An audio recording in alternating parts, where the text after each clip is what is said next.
So with that said, I wanted to transition a little bit. So those are the bad things into the sometimes maybe hypothetical, maybe borderline hypothetical, other ethical quandaries that oftentimes people talk to me about, or I think about quite frequently when I'm doing my work. Um, One of them has to do with the slides we were just talking about, with this idea of, what do we do with people, with workers who are displaced because of autonomy and robotics? What do we do about the fact that our wages have been relatively flat by comparison to how much we produce as humans? And one of the things that people talk about, and actually Andrew Yang, one of the Democratic nominees for the Democratic, or someone running for the Democratic nomination, talked about this a lot.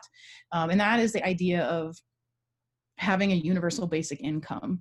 As a scientist, I mean, I don't really have a preference for either one, more like thinking about what the pros and cons of these things are. So I did a little research on, what economists say, what the pros and cons are. And oftentimes people say, especially Andrew Yang was saying, this is one way that we can help eliminate people living below the poverty line, especially those that are displaced in their employment. They might be, if they're not unemployed, they might be underemployed.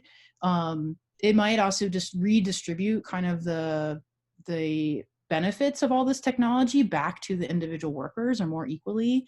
And then oftentimes an argument, although I'm not sure I agree with this argument, is that it might free up time for people to engage in activities that they wouldn't have otherwise because they've got a safety net. So starting a business or engaging in some sort of entrepreneurship, which ultimately could be better for the American economy as a whole.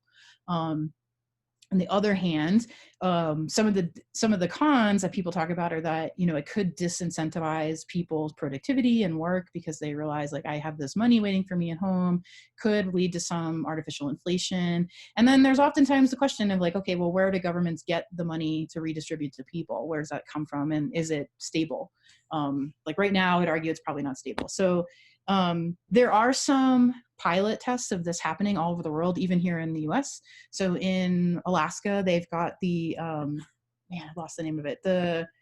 It's the public fund dividend, something like that. And basically Alaska, when they make investments, all Alaskan citizens get part of that returned to them as a dividend. And that you can think of that as like a universal basic income. Permanent fund dividend. What was it called? The permanent fund dividend. Permanent fund. Thank you. Thank you. Yeah, I lived there for 15 years. I remember getting it every October. Yeah, and I think people like it. I am not an Alaskan, so I don't know. Yeah, it's not a government. It has nothing to do with the government, though, but that's another story. Well, thank you. Maybe we can talk about it later, but I appreciate that. There's other countries that are working on this too, like Finland just did a pilot test of this, where their citizens received something like 500 euros a month, and then they released a report on it. I think their results were mixed.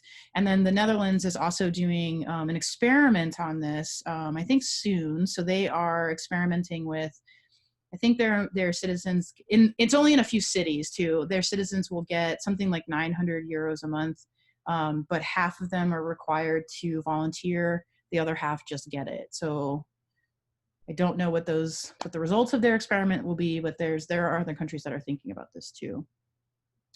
And then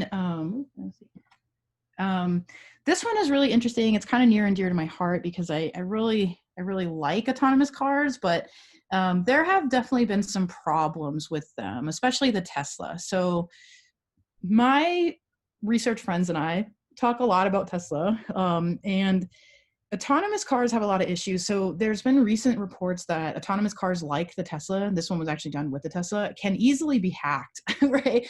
There's not a lot of good security surrounding autonomous cars. One of the things that was reported on just in February, actually, February 19th, was that some researchers were able to hack the autopilot of the Tesla Model X by changing what the street signs look like.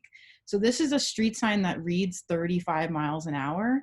And what they did was they extended this middle bar just a little bit. It didn't even extend to to fill in the 8. like to make it look like 85 miles an hour. And it tricked the Tesla into thinking that a 35-mile-an-hour road was actually 85-mile-an-hour speed limit. And it just rapidly accelerated from, it goes from 0 to 60 in like 2 seconds. So it was really bad. And they reported this obviously and said, hey, this is a huge problem. You guys need to fix this. In addition, just the very thought of marketing Tesla's Autopilot as a true autopilot has often been talked about as being pretty irresponsible, because it's not a true autopilot. It does some things very well. It does other things not very well.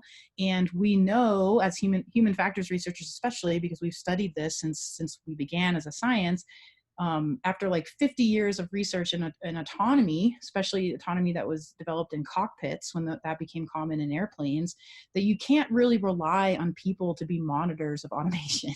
They're really bad at it. It's boring. We don't like boring things. And what this causes is something called the out-of-the-loop performance problem. And what that looks like is when you have someone who was previously doing a task and now they're just monitoring a task, if you ask them then to suddenly take over a task, they're really bad at it. And in fact, this is the reason why lots of airplanes crashed when airplane automation was first introduced. So that's identically what's happening in Teslas right now. Like, you are expected as an all-knowing human to be really good at a job that you're not good at. And people, unfortunately, there's been a few fatal crashes. So the NTSB released this big sort of scathing report about a crash that happened in 2018. It was an Apple employee that this happened to.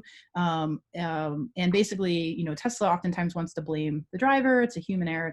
And then NTSB said, no, this is not good enough. Like, we're not in the business of selling cars. We don't care how much it costs you. You need to fix this problem. So we often say, the research team that I work with, hey, it's kind of unfair that Tesla gets to kind of freely experiment on the public. And when we experiment with a Tesla, we have a lot of ethical review boards we have to go through, and we jump through a lot of hoops, and it's very, very difficult for us to do these experiments.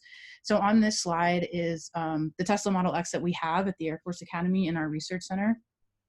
I've actually had to like really defend this car to people because oftentimes it gets, when I see people like across the academy in public and stuff, they're like, oh, you just have this car and you drive it around and it costs the academy all this money and blah, blah. And none of that is true. Yes, we do drive it around Colorado Springs every once in a while. So if you see us, like, say hi. But it is a research vehicle. It is outfitted for research. I have a picture on the next slide that I can show you of that. So we've actually equipped the vehicle. It has a number of cameras on the inside.